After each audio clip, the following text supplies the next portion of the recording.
Hello friends.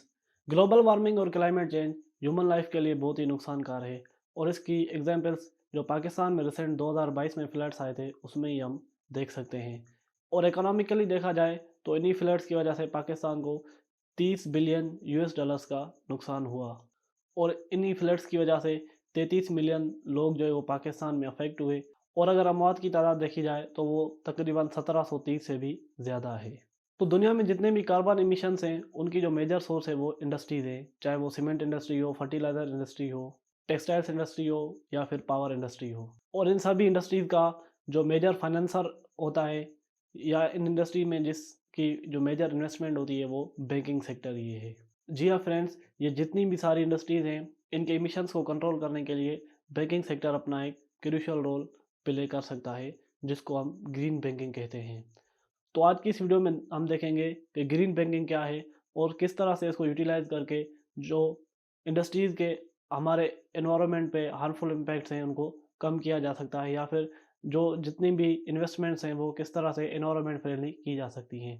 तो friends, video को last तक देखें और आपने चैनल को सब्सक्राइब नहीं किया तो चैनल को सब्सक्राइब करें। अगर कोई भी बैंक सोशली रिस्पॉन्सिबल इन्वेस्टमेंट्स करता है एनवायरनमेंट को बेनिफिट करने के लिए तो उसको हम ग्रीन बैंकिंग कहते हैं। और इसी तरह से जितने भी बिजनेसेस हैं अगर वो एनवायरनमेंट फ्रेंडली प्रैक्टिसेस कर रहे हैं जिनकी प्रैक्टिस से एनवायरनमेंट को एक फ़ायदा ही हो रहा है तो उसको भी हम ग्रीन बैंकिंग कह सकते हैं। ग्रीन बैंकिंग का मकसद यही है कि बैंकिंग सिस्टम के थ्रू ही हमारे एनवायरनमेंट को मेंटेन और प्रोटेक्ट किया जाए। कोई भी एक नॉर्मल बैंक ग्रीन बैंक बन सकता है अगर वो अपनी एक्टिविटीज़ और ऑपरेशंस को एनवायरनमेंट फ्रेंडली बनाता है।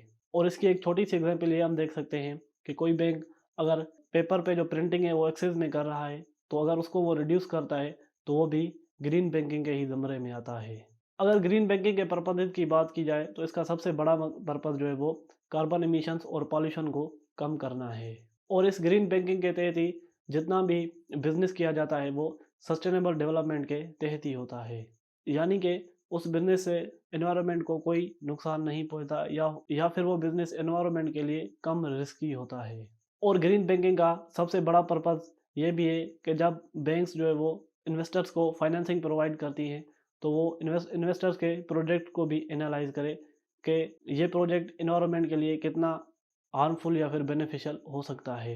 अगर वो प्रोजेक्ट इन्वायरमेंट के लिए हार्मफुल है तो उस पर जो बैंक्स की टर्म्स एंड कंडीशंस हैं वो कुछ सख्त होनी चाहिए। और उसके बरक्स अगर वो प्रोजेक्ट इन्वायरमेंट फ्रेंडली है तो बैंक उसको जल्द अज जल्द जो है वो फाइनेंसिंग प्रोवाइड करे। ग्रीन बैंक्स अपने कस्टमर्स को एक फैमिली की तरह ट्रीट करते हैं और पॉल्यूशन को कम करने के लिए उनको साइंटिफिक मेथड्स भी इम्प्लीमेंट करने में हेल्प करते हैं। ग्रीन बैंकिंग का सबसे बड़ा फायदा ये है कि वो एनर्जी को सेव करते हैं और जो भी बिजनेस कास्ट होती है उसको भी रिड्यूस करते हैं। अब बात करते हैं कुछ ग्रीन बैंकिंग प्रैक्टिसेस की जिसके तहत जो भी इन्वेस्टमेंट्स हैं या फिर खुद बैंक्स हैं वो किस तरह से एनवायरनमेंट फ्रेंडली हो सकते हैं। तो इस चेन की जो सबसे पहली कड़ी है वो है ई बैंकिंग।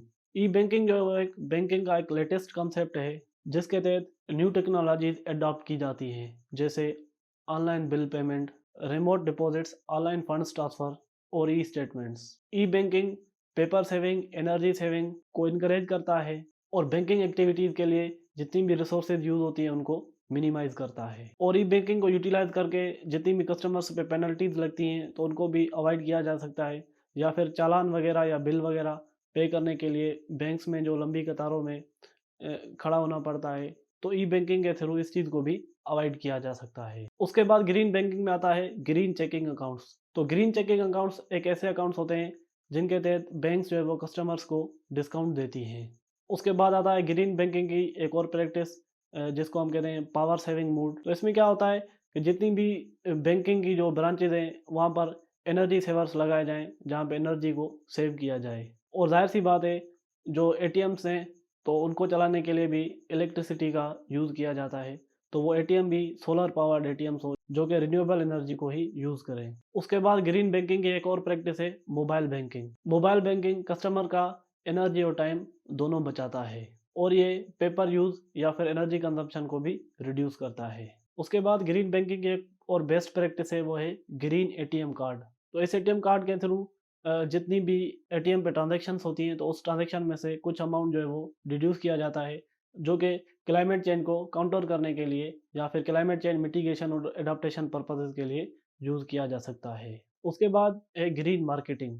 ऐसे प्रोडक्ट्स और सर्विसेज की मार्केटिंग करना जो कि एनवायरमेंटली सेफ हों और इसमें डिफरेंट एक्टिविटीज़ इंक्लूडेड हैं, जैसा कि प्रोडक्शन प्रोसेस को चेंज करना, प्रोडक्ट को मॉडिफाई करना और पैकेजिंग और एडवर्टाइजमेंट स्ट्रेटजी को भी चेंज करना। तो ग्रीन मार्केटिंग को हम इस तरह भी डिफाइन कर सकते हैं कि ऐसे प्रोडक्ट्स और सर्विसेज सेल करना जो कि इन्वायरमेंट फ्रेंडली हो।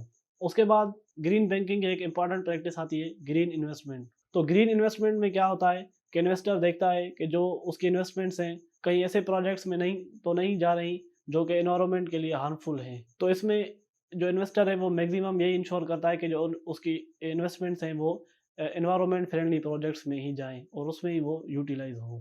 उसके बाद जो लास्ट प्रैक्टिस है ग्रीन बैंकिंग की वो है एनवायरनमेंट रिस्क मैनेजमेंट ईआरएम। तो ईआरएम में क्या होता है, क्रेडिट रिस्क मेथोडोलॉजी होती है। उसके तहत एनवायरमेंटल रिस्क और क्लाइमेट चेंज रिस्क को भी इन्वेस्टमेंट्स में एनालाइज किया जाता है और उसके बाद ही जो फाइनेंसिंग है वो प्रोवाइड की जाती है। So friends, this was all about green banking. तो वीडियो इन्फॉर्मेटिव लगा तो वीडियो को लाइक करें, चैनल को सब्सक्राइब करें। मिलते हैं नेक्स्ट वीडियो में, तब तक के लिए अल्लाह हाफिज़।